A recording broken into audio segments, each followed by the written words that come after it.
اور اگر اس سے ٹکراتے نہیں تو آپ اس کو کہہ دیں کہ ہاں یہ جائز ہے. وہ کوئی بھی چیز آپ سے پوچھ سکتا ہے لاگیٹ میں. اصول کیا ہے؟ اگر اس چیز کا ذکر قرآن حدیث میں نہیں اور وہ چیز قرآن حدیث سے ٹکراتی بھی نہیں، اس کے خلاف بھی نہیں جاتی اور اس سے کسی کو تکلیف بھی نہیں ہوتی، تو اس کا کرنا جائز ہوتا ہے. ہر وہ چیز جس کا قرآن حدیث میں واضح ذکر نہ آیا ہو یا قرآن حدیث نے اس کو واضح طور کے اوپر منع نہ کیا ہو، یعنی دیکھو قرآن حدیث نے کسی چیز کو واضح طور پر منع نہ کیا ہو ذکر کر کے، اور وہ چیز قرآن حدیث کے اصولوں سے ٹکراتی نہ ہو اور وہ چیز کسی کو تکلیف نہ دیتی. دوبارہ سن لیں، ہر وہ چیز، وہ آپ سے کچھ بھی پوچھ لے، آپ سے پوچھے گا موبائل کا استعمال جائز ہے اسلام میں یا نہیں. اب آپ دیکھیں قرآن حدیث نے اس کا نام لے کے اس کو منع نہیں کیا. پہلا. دوسرا، قرآن حدیث کے یہ اصولوں سے بھی نہیں ٹکراتا. تیسرا، اس کے استعمال سے کسی کو تکلیف بھی نہیں ہوتی، تو یہ جائز ہے. اس طریقے سے کیا یہ بال پین استعمال کرنا جائز ہے یا ناجائز؟ نہیں. قرآن اور حدیث میں اس کا نام لے کے منع نہ کیا، یہ قرآن حدیث کی تعلیمات سے ٹکراتا بھی نہیں، اور پھر یہ کیا کرتا ہے کہ یہ جو کسی کو تکلیف بھی نہیں دیتا. تو کوئی چیز نام لے کے منع نہ کی گئی ہو، وہ اسلام کے اصولوں سے نہ ٹکراتی اور کسی کو تکلیف نہ دیتی، وہ جائز ہوتی. تو یہ فقہ ہوتا ہے. ٹھیک ہے. تو فقہ it self not is a لا. فقہ خود بخود کوئی قانون نہیں ہوتا. اب آپ سے پوچھے گا جو فقہ کے اندر جو کوئی ہم حکم دیتے ہیں، اس حکم کو ہم کتنے حصوں میں تقسیم کرتے ہیں؟ حکم کیا ہے؟ جو حکم آئے، جیسے نماز کا حکم، قرآن کا حکم، تو ٹھیک ہے، حکم دو طرح کے پھر ہوتے ہیں. ایک حکم کرنے کا ہوتا ہے، ایک حکم نہ کرنے کا ہوتا ہے. جو حکم کرنے کا ہوتا ہے اس کو امر کہتے ہیں. ٹھیک ہے. امر آپ سے لاگٹ پوچھے گا امر کس کو کہتے ہیں؟ وہ حکم جس میں اسلام کچھ کرنے کا آپ کو کہے وہ امر ہوگا، اور جس میں کسی چیز سے منع کر دے گا وہ نہیں ہوگا. ٹھیک ہے. امر اور نہیں. ٹھیک ہے. تو وہ جس کے حکم کرنے کا دیا، جیسے نماز پڑھو یہ امر ہے، روزہ رکھو امر ہے. اور نہیں کس کو کہیں گے؟ جس کو ناہی بھی کہتے ہیں، وہ کس کو کہیں گے؟ جس سے منع کر دیا گیا. جیسے شراب نہ پیو، یہ ناہی میں آتا ہے. ٹھیک ہے. کسی کی چوری نہ کرو، ڈکیٹی نہ کرو، کسی کے ظلم زیادت نہ کرو، یہ ناہی کے اندر آتا ہے. اب حکم کے کتنے اجزاء ہوتے ہیں؟ آپ سے لاگٹ پوچھے حکم کے کتنے اجزاء ہوتے ہیں؟ آپ کہیں گے حکم کے اجزاء، پہلا جو ہے وہ ہے حاکم. پہلا اجزاء ہے حاکم، جس کو کہتے ہیں انگلش میں لا گیور. دوسرا ہے محکوم فی. ٹھیک ہے. محکوم فی کیا ہے؟ جو ہم کام کر لیں گے، جو ہم حکم جو کریں گے وہ محکوم فی ہے. اور محکوم علیہ، جو شخص وہ کام کرے گا وہ محکوم علیہ. اب اس کو مثال سے سمجھیں. حکم آیا نماز پڑھو، کس نے حکم دیا؟ اللہ نے دیا. تو اللہ کیا ہو گیا؟ حاکم. اللہ نے حکم کیا دیا؟ نماز پڑھو. اللہ ہو گیا حاکم، یعنی اللہ لاگیور ہو گیا، حاکم ہو گیا. نماز کیا ہے؟ وہ ہمارے پاس محکوم فی ہے. نماز کیا ہے؟ محکوم فی، کیونکہ ہم اس کو پڑھیں گے، یہ ہمارے یہ حکم نازل ہوا. اور میں الحمدللہ مسلمان ہوں، یا ہم الحمدللہ مسلمان ہیں، ہم جو نماز پڑھیں گے ہم محکوم علیہ ہیں.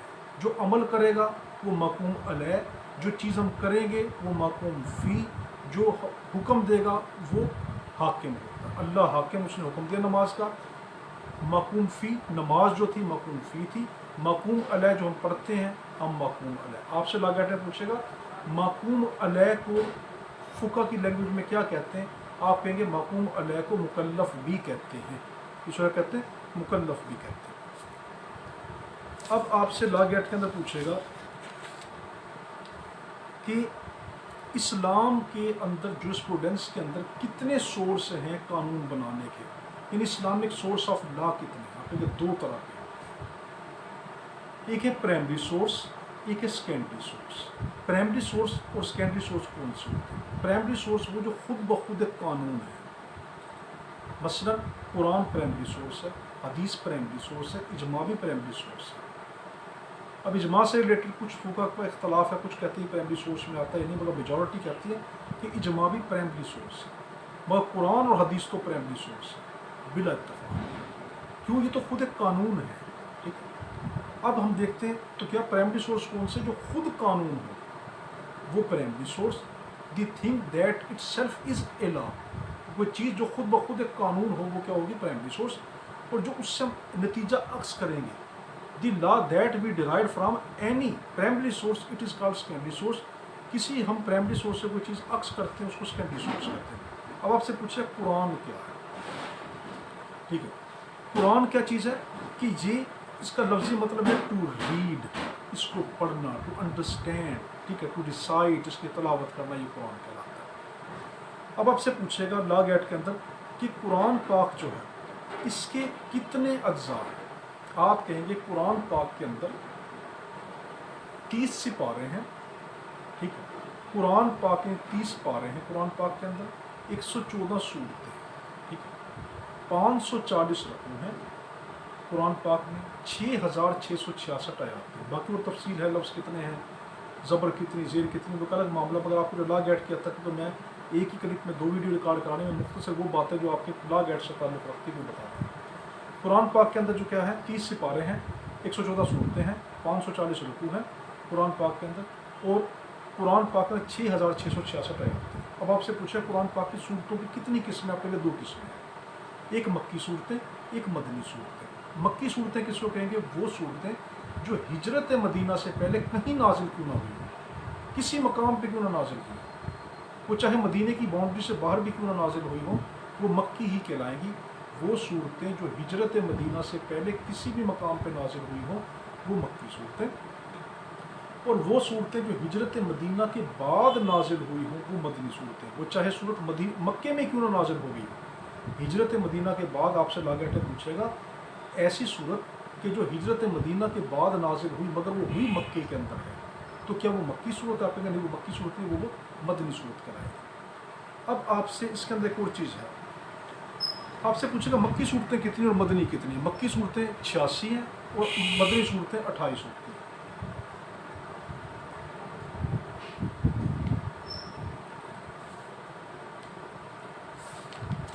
اب آپ سے پوچھے گا اس کے اندر کہ قرآن پاک کی جو لا سے ریلیٹڈ انجنکشن ہے، لا سے ریلیٹڈ جو قرآن پاک کی جو آیات ہیں وہ کون کون کتنی ہیں، ان کی تعداد کیا ہے؟ ابھی آپ نوٹ کرتے چلے جائیں.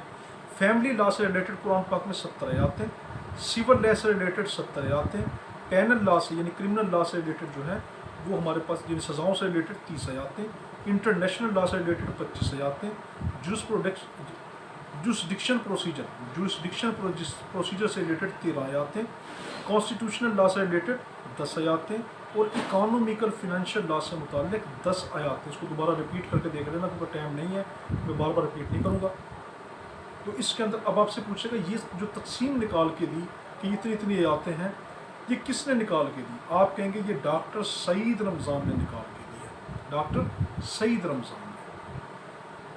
اب آپ سے ایک چیز پوچھے گا کہ یہ قرآن پاک کے اندر ٹوٹل جو لیگل آیاتیں ہیں، ٹوٹل جو لیگل لسٹ ہے، ٹوٹل لیگل انجنکشن ہے، ان کی ٹوٹل تعداد کیا؟ آپ کہیں گے 228 آیات ہیں. ڈاکٹر سعید رمضان کے مطابق کتنی؟ 228 آیات ہیں. اب آپ سے یہ پوچھے گا قرآن پاک کے اندر لا گیٹ میں پوچھے گا کچھ ایسی آیاتیں ہیں جو ایبروگیٹڈ ہیں. آپ کہیں گے ہاں ایبروگیٹڈ قرآن پاک کی آیاتیں ہیں. دیکھیں جو حق ہے وہ میں آپ کو یہ بتا رہا ہوں، انہوں نے کتاب میں کیا لکھا ہے میں اس سے کچھ نہیں کہتا، مگر ہم نے پوری دنیا کی ریسرچ کی ہے.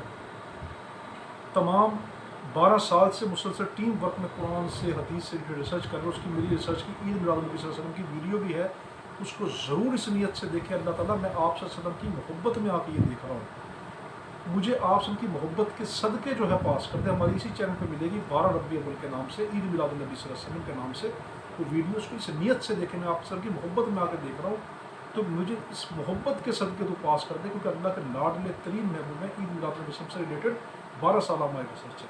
میں آپ کو چیزیں کہہ دوں قرآن پاک کے اندر شروع میں یہ کہا گیا کہ 500 آیاتیں ایبروگیٹڈ ہیں، 500 آیاتیں منسوخ ہیں. پھر کہا گیا کہ نہیں 500 نہیں 50 آیاتیں، پھر کہا گیا 20 آیاتیں. اب شاہ ولی اللہ رحمۃ اللہ نے کیا کہا صرف 5 آیاتیں قرآن پاک کی ایسی ہیں جو منسوخ ہیں. منسوخ یعنی ایبروگیٹڈ آیات کس کو کہتے ہیں؟ آپ سے لاگٹ ہے پوچھیں گے ایبروگیٹڈ آیات کس کو کہتے ہیں؟ آپ کہیں گے جس کو ہم ریسائٹ کریں، جس کو ریڈ کریں مگر اس پہ عمل نہ کریں. ٹھیک ہے، وہ آیاتیں جس کو ہم صرف پڑھیں مگر اس پہ عمل نہ کریں وہ آیاتیں ایبروگیٹڈ کہلاتی ہیں. وہ کتنی ہیں؟ 5 ہیں. شاہ ولی اللہ رحمۃ اللہ علیہ کے مطابق 5 ہیں. وہ کون سی آیات ہے؟ اس میں آپ کو مثال بتا رہا ہوں. قرآن پاک کے اندر یہ کہا گیا رمضان شریف کی راتوں میں اپنی بیویوں کے قریب نہ جاؤ. رمضان شریف کے مہینے میں اپنی بیوی کے قریب نہ جاؤ. قرآن نے شروع میں کیا کہا؟ رمضان میں اپنی بیوی کے قریب نہ جاؤ. صحابہ بھولے تھے، معصوم تھے، وہ کیا کرتے؟ وہ سمجھتے شاید اندھیرے کے اندر ہم جائیں گے تو ہم پتہ نہیں چلے گا ہمارا، تو وہ چھپ چھپ کے اپنی بیویوں کے پاس جاتے ہیں اندھیرے میں. تو اللہ تعالیٰ نے ان کی عادت دیکھی، اللہ تعالیٰ کو ان پہ رحم آیا، پسند آیا کہ دیکھو میرے بندے ہیں مجبور ہو رہے ہیں. تو اللہ نے کیا کہا؟ اللہ نے جان لیا کہ تم اپنی بیویوں کے پاس چھپ چھپ کے جاتے ہو، تو اللہ تم پہ نرمی کرتا ہے. اب تم روزہ کھولنے کے بعد سے اور جو ہے سحری سے پہلے کے وقت میں تم ان کے قریب جا سکتے ہو، اور روزے کی حالت کر ان کے قریب نہیں جاؤ. تو دیکھو اب وہ جو پہلا حکم آیا تھا کہ رمضان شریف کے اندر جانا ہی نہیں، وہ منسوخ ہو گیا، وہ ایبروگیٹ ہو گیا. اور جو نئی آیت آئی کہ تم رمضان کی راتوں میں جا سکتے ہو، روزہ کھولنے کے بعد اور سحری سے پہلے جا سکتے ہو، یہ کیا ہو گیا ہمارے پاس؟ یہ جو حکم آ گیا یہ ہمارے پاس یہ ناسخ حکم ہو گیا. یہ ناسخ ہوا، جو بعد میں آتا ہے وہ ناسخ ہوتا ہے. آپ سے لاگٹ نے پوچھا ناسخ کون سا ہوتا ہے؟ اپنے جو بعد میں حکم آتا ہے وہ ناسخ ہوتا ہے، جو پہلے والا ہوتا ہے وہ منسوخ ہو جاتا ہے. اب آپ سے لاگٹ نے پوچھا قرآن کی آیت کا قرآن کی آیت کو ناسخ کرتی ہے؟ اپنے قرآن کی ایک آیت قرآن کی دوسری آیت کو ناسخ کر سکتی ہے. اب ہے ہمارے پاس، آپ سے پوچھیں قرآن جو ہے وہ خود کیا ہے؟ یہ پرائمری سورس ہے، فرسٹ موسٹ پرائمری سورس ہے اسلامک لا کا. اب ہم پڑھتے ہیں سنت کس کو کہتے ہیں؟ سنت کہتے ہیں آپ صلی اللہ علیہ وآلہ وسلم کی قول کو، فعل کو، عمل کو. یہ بہت بڑے بڑے ٹاپک ہیں، میں صرف آپ کو ٹو دی پوائنٹ بتا رہا ہوں، مگر مجھے مزہ نہیں آ رہا بالکل، مگر مجبوری یہ ہے کہ آپ کا لا گیٹ کا پیپر بڑا قریب ہے، ورنہ اتنا اس کو بہت ڈیپ میں لے کے جاتے ہیں کہ سمجھ آتا. خیر، آپ سے پوچھ سکتا ہے کہ پاکستان کا کانسٹیٹیوشن کا جو کون سا آرٹیکل ہے جو یہ کہتا ہے کہ قرآن اور حدیث کے خلاف کوئی قانون ہوگا تو وہ ہم اس کو نہیں مانیں گے؟ پہلے 227 آرٹیکل کانسٹیٹیوشن آف پاکستان 1973 یہ کہتا ہے. اب ہم پڑھ رہے ہیں سنت کس کو کہتا ہے؟ آپ سے قول فعل عمل کو. آپ سے پوچھے سنت کی کتنی قسم ہے، حدیث کی کتنی قسم ہے؟ آپ کے لیے 3 قسمیں. پہلی قولی حدیث قولی، جس میں آپ صلی اللہ علیہ وسلم نے کوئی چیز کہی ہو، زبان مبارک سے حکم دیا ہو، حدیث قولی. جیسے آپ نے کہا نماز پڑھو، حدیث قولی. حدیث فعلی جو آپ نے کر کے دکھائی. اب آپ نے صحابہ نے پوچھا یا نبی صلی اللہ علیہ وسلم نماز کیسے پڑھیں؟ آپ نے کہا جیسے مجھے پڑھتا دیکھتے ہو ویسے نماز پڑھو. اب یہ حدیث فعلی ہوگی. حدیث تقریری، حقیقت میں یہ حدیث سکوتی ہوتی ہے، مگر ہم اس کو ٹرم میں کیا کہتے ہیں؟ حدیث تقریری. حدیث تقریری کس کو کہتے ہیں؟ کہ آپ صلی اللہ علیہ وسلم کی موجودگی میں کسی صحابی نے کوئی کام کیا اور آپ نے اس کو دیکھ بھی لیا اور اس کو منع نہیں کیا، اور آپ کا منع نہ کرنا یہ ثابت کرتا ہے کہ وہ کام جائز ہے، تو اس کو حدیث تقریری کہتے ہیں. دیکھو آپ نے سکوت اختیار کیا نا، تو اس کو حدیث سکوتی بھی کہتے ہیں، اسی کو حدیث تقریری بھی کہتے ہیں. تو حدیث قولی جس کو آپ نے زبان مبارک سے کہا ہو، حدیث فعلی جو کر کے دکھایا ہو، حدیث تقریری یا سکوتی جس پہ آپ نے خاموشی اختیار کر لی. آپ سے لاگٹ نے پوچھا کہ جس کے اندر آپ کے سامنے کوئی کام ہوا اور آپ نے اس پہ خاموشی اختیار کر لی، وہ کون سی حدیث کہلائے گی؟ آپ کہیں گے حدیث سکوتی کہلاتی ہے. آپ سے پوچھے گا کیا وہ والی حدیث جو کام ہوا تھا وہ کرنا جائز ہے؟ آپ کہیں گے وہ بالکل جائز ہے، کیونکہ آپ سب نے اس پہ خاموشی اختیار کر لی. تو اللہ کا نبی صلی اللہ علیہ وسلم ہو کر، وقت کا پیغمبر ہو، اور اس کے سامنے کوئی کام ناجائز ہو تو وہ کبھی خاموش نہیں رہ سکتے. تو آپ کا خاموش رہنا کیا ثابت کرتا ہے؟ کہ وہ چیز جائز تھی. اب آپ سے ایک اور چیز پوچھے گا کہ حدیث مرفوع کس کو کہتے ہیں؟ آپ کہیں گے کس آپ صلی اللہ علیہ وسلم کا ڈائریکٹ کام، آپ کا خود جو حدیث آپ صلی اللہ علیہ وسلم کے قول، فعل، عمل، تقریر سے ریلیٹڈ ہو، وہ حدیث مرفوع کہلاتی ہے. کہ آپ صلی اللہ علیہ وسلم نے اس طرح کیا، آپ صلی اللہ علیہ وسلم نے اس طرح کہا، آپ صلی اللہ علیہ وسلم نے اس طرح چپ رہے، یہ حدیث مرفوع کہلاتی ہے. پھر آپ سے پوچھے گا حدیث موقوف کس کو کہتے ہیں؟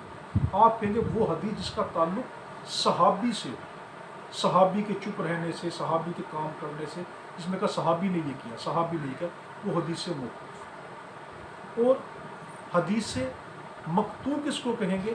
وہ حدیث جس کے اندر جس کا تعلق تابعی کے قول، فعل، عمل سے. دیکھو حدیث مرفوع جس میں جو حدیث ڈائریکٹ آپ صلی اللہ علیہ وسلم سے ریلیٹڈ بتایا کہ آپ صلی اللہ علیہ وسلم نے اس طرح کیا، وہ جس کی سند ڈائریکٹ آپ سن تک جائے، وہ کیا حدیث مرفوع. جو صحابہ کے قول، فعل، عمل سے ریلیٹڈ ہو وہ حدیث موقوف, اور حدیث مقطوع جو تابعی سے ریلیٹڈ ہو وہ حدیث مقطوع کہلاتی ہے. اب یہ اس کی ڈیٹیل کیا ہے, ایسا ہم کیوں کرتے ہیں, وہ بہت بڑا ٹاپک ہے, میں آپ کو سمجھاؤں گا تو پھر وقت ہی گزر جائے گا, اس لیے میں کہتا ہوں مزہ نہیں آ رہا پڑھنے کا, مجبوری ہے.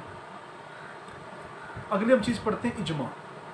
ٹھیک ہے, اجماع کس کو کہتے ہیں؟ اجماع اسلام کا ایک ایسا سورس ہے کہ جس کے اندر جو چیز ہمیں قرآن میں حدیث میں نہیں ملتی, اس کے اوپر جب ہم بیٹھ کر کوئی چیز سوچتے ہیں اس کو اجماع کہتے ہیں.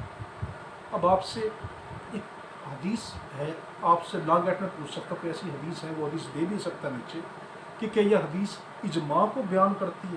آپ کہیں گے ہاں یہ حدیث اجماع کو بیان کرتی ہے. جو مشہور حدیث ہے وہ کیا ہے, جب معاذ بن جبل رضی اللہ عنہ کو گورنر بنا کر بھیجا گیا تو آپ نے ان سے پوچھا کہ اے معاذ رضی اللہ عنہ, آپ کیا نام ہے؟ جب میں آپ کو جس قوم کی طرف بھیج رہا ہوں اس قوم پہ آپ جب جائیں گے کوئی ایسا آپ اس کا فیصلہ کیسے کریں گے؟ آپ نے کہا قرآن سے. آپ نے کہا قرآن میں نہ ملا تو آپ نے کہا آپ کی حدیث سنت سے. آپ نے کہا وہاں سے نہ ملا تو آپ نے کہا میں اجتہاد کروں گا. ٹھیک ہے, اجتہاد کر کے پوچھوں گا, دیکھوں گا کہ یہ معاملہ قرآن اور حدیث سے ٹکراتا تو نہیں. وہی والی چیز جو میں نے آپ کو بتایا, اصول فقہ کیا ہے کہ وہ چیز قرآن حدیث نے نام لے کے منع نہ کی ہو, وہ قرآن حدیث کی تعلیمات سے نہ ٹکراتی ہو, اور اس سے کسی کو تکلیف نہ ہو تو وہ چیز جائز ہو جائے گی, باقی وہ چیز نہ جائے گا. اب دیکھو عید میلاد النبی صلی اللہ علیہ وسلم, کیا قرآن حدیث نے اس کا نام لے کے منع کیا؟ نہیں نا. کیا اسلام کے کسی اصول سے ٹکراتی ہے؟ نہیں نا. آپ اس کو جا کے ویڈیو میں دیکھنا کس طرح ہم نے ثابت کیا کہ بلکہ حدیثوں میں اس کا ذکر ہے, پھر لوگ کہتے ہیں کہ نہیں منائی جاتی. کیا کہہ سکتے ہیں. اب ہم دیکھتے ہیں یہاں پر کہ آپ سے دیکھے گا, آپ سے پوچھے گا کہ اجماع کس کو کہتے ہیں. آپ سے پہلا لا گیٹ میں سوال کرے گا کہ کیا آپ صلی اللہ علیہ وسلم کی زندگی میں اجماع ہو سکتا تھا؟ آپ کے لیے بالکل بھی نہیں ہو سکتا تھا. آپ صلی اللہ علیہ وسلم کی زندگی میں اجماع نہیں ہو سکتا تھا. آپ سے دوسرا سوال لا گیٹ میں پوچھے گا اجماع, اگر کوئی چیز واضح طور پہ قرآن پاک میں موجود ہے اس کے بارے میں اجماع کریں گے؟ آپ کے لیے بالکل بھی نہیں. کہ واضح طور کے اوپر مرفوع حدیثوں کے اندر, واضح طور کے اوپر کوئی حدیثوں کے اندر کوئی چیز کا حکم آیا ہے اس پہ اجماع ہوگا, آپ کے لیے نہیں. وہ چیز جو قرآن جس کا ذکر آپ صلی اللہ علیہ وسلم نے نہ کیا ہو, قرآن میں نہ ہو, حدیث میں نہ ہو, اس پہ اجماع ہوگا. پھر آپ سے پوچھ سکتا ہے کہ لا گیٹ میں پوچھے گا آپ صلی اللہ علیہ وسلم کی زندگی میں کوئی صحابی کو اجازت تھی کہ اجماع کرے؟ نہیں. آپ کی زندگی میں اجماع کا تصور بھی نہیں آ سکتا.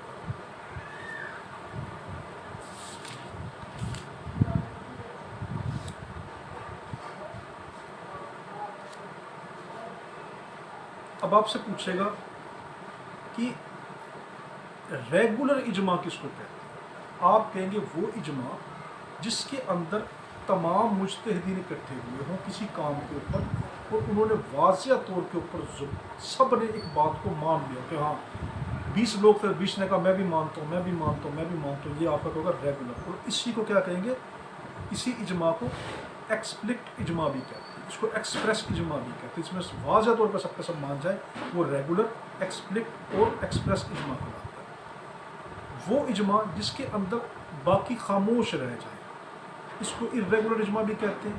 یہی جو ہے یہ ٹیکٹک اجماع بھی کہلاتا ہے. یہی اجماع سکوتی اجماع بھی کہلاتا ہے کہ اجماع میں 20 لوگ اکٹھے ہو گئے, ایک نے فیصلہ کر دیا کہ یہ کام اس طرح ہے, باقیوں نے اعتراض نہ کیا اور چپ ہو گئے, تو وہ اجماع ارریگولر کہلائے گا, اجماع سکوتی کہلائے گا, ٹیکٹک کہلائے گا.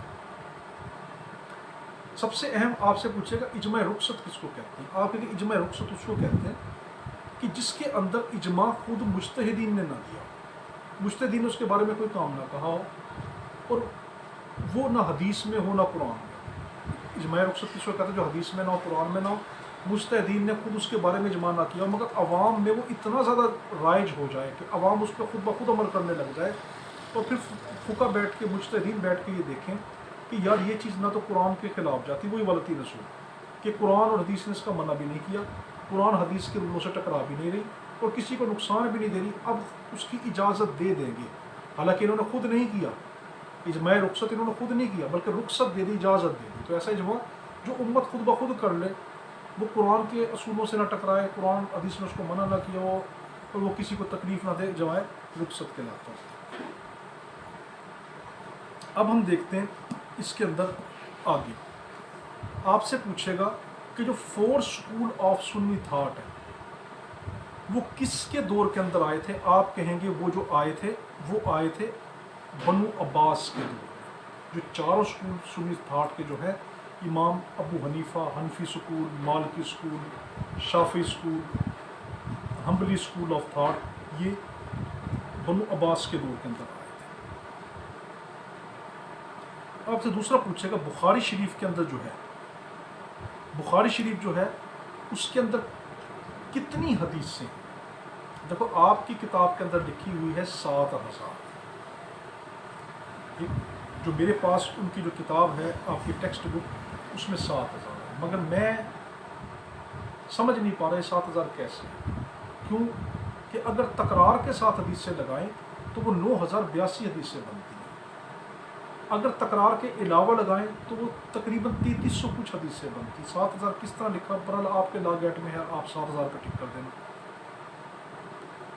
اب آپ سے ایک اور چیز پوچھے گا،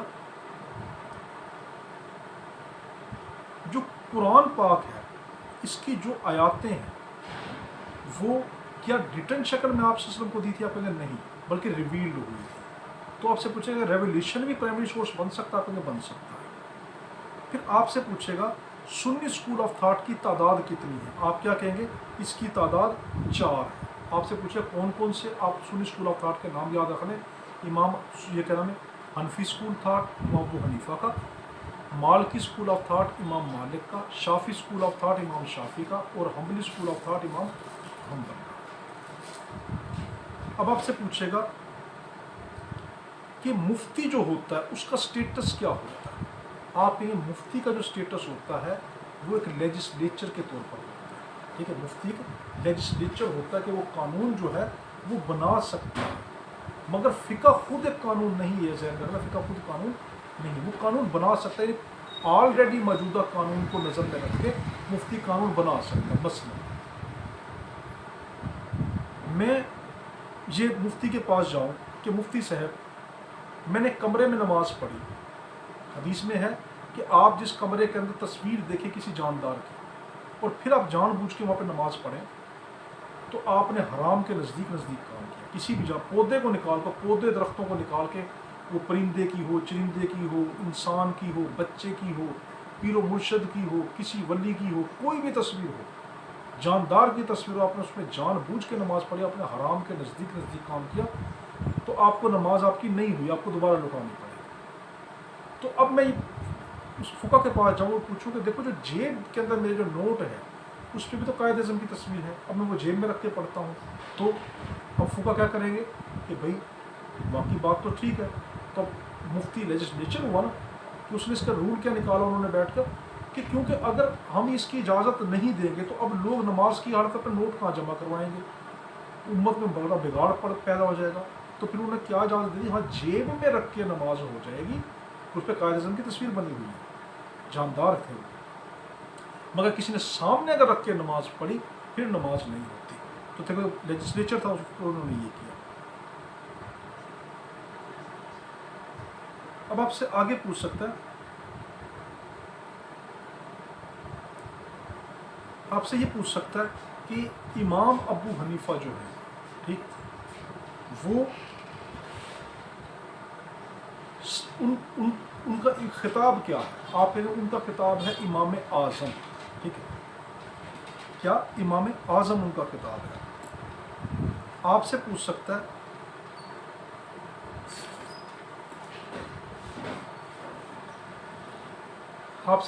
ہے کہ جو حدیث میں شیخین کون ہوتے ہیں؟ آپ یہ حدیث کے اندر امام بخاری اور امام مسلم شیخین، ٹھیک ہے، تو یہ شیخین کے نام ہیں۔ اب آپ سے ایک اور بڑی اہم بات یہاں پہ پوچھ سکتا ہے،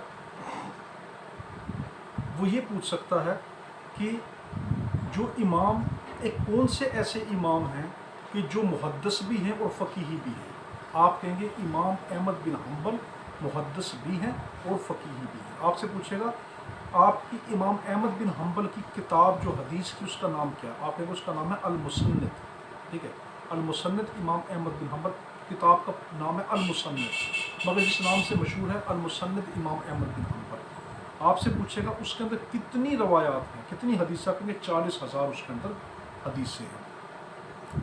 اب آپ کو یہاں پر ہم نے آج جہاں تک دیکھا، کیوں کہ مجھے بتانے کے اندر کافی سارا ٹائم لگ گیا، اور پہلی ویڈیو ہے تو ہم نے اس کو ایک ہی ویڈیو میں 2 چیزوں کو لے کے چلنا ہے۔ اب ہم کیا لے کے چل رہے ہیں اس کے اندر، اگلا کل ہم زیادہ میٹر پڑھیں گے، ٹھیک ہے، کیونکہ ہم نے زیادہ باتیں نہیں بتانی، کیونکہ سمجھانے میں کافی ٹائم لگ گیا، تو کل ہم جو ہے وہ زیادہ پڑھیں گے، ایک ویڈیو میں ڈبل وہ چیزیں ہوں گی۔ تو اب ہم اگلا شروع کر رہے ہیں لا گیٹ کا CRPC کا۔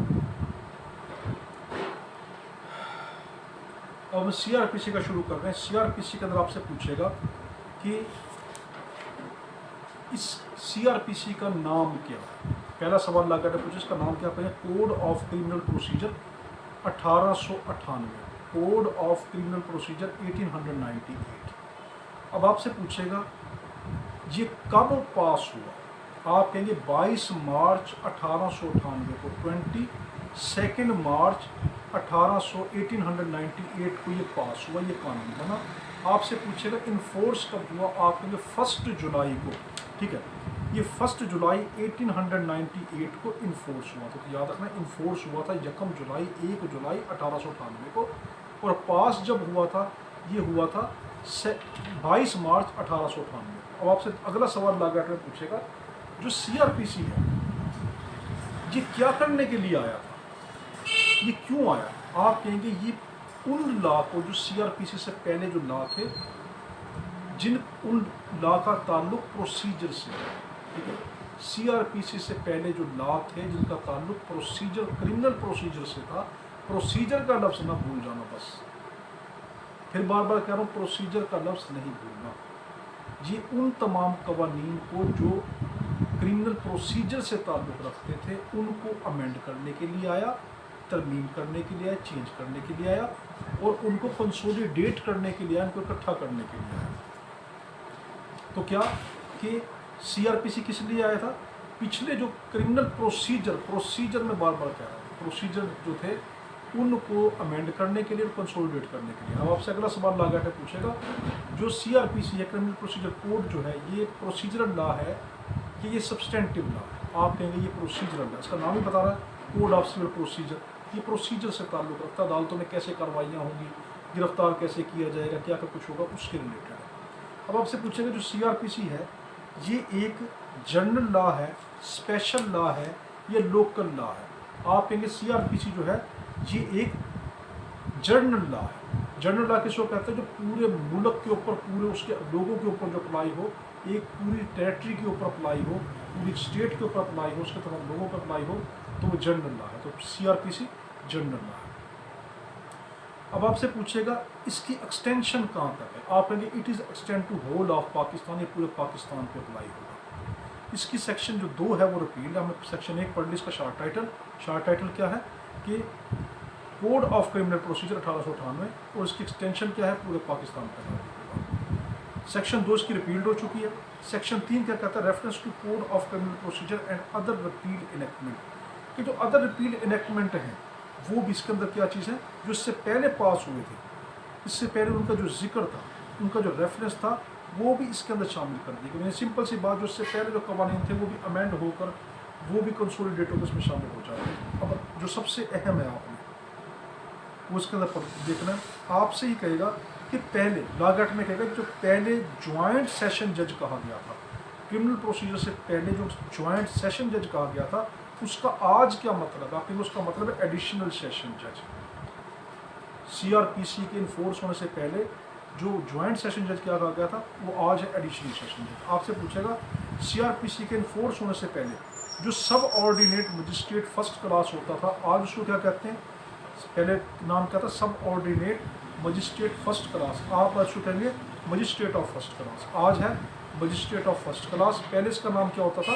سب ordinate magistrate of first class. آپ سے پوچھے گا جو آج جو پہلے subordinate magistrate second class تھا، subordinate magistrate second class تھا، آج وہ کیا ہے؟ آپ کے آج اس کا نام ہے مجسٹریٹ آف سیکنڈ کلاس۔ وہ آپ سے پوچھے گا لا گیٹ میں CRPC کے آنے سے پہلے subordinate magistrate third class کو جو تھا اس کو آج کیا کہیں گے؟ آپ سنیں گے کہ تھرڈ کلاس مجسٹریٹ۔ یہ ہم نے سیکشن 3 کے اندر پڑھا۔ سیکشن 4 کے اندر بہت اہم ہے، سیکشن 4 ڈیفینیشن ہے۔ پہلی اپنے ڈیفینیشن کا نمبر بھی یاد رکھنا ہے، ڈیفینیشن 4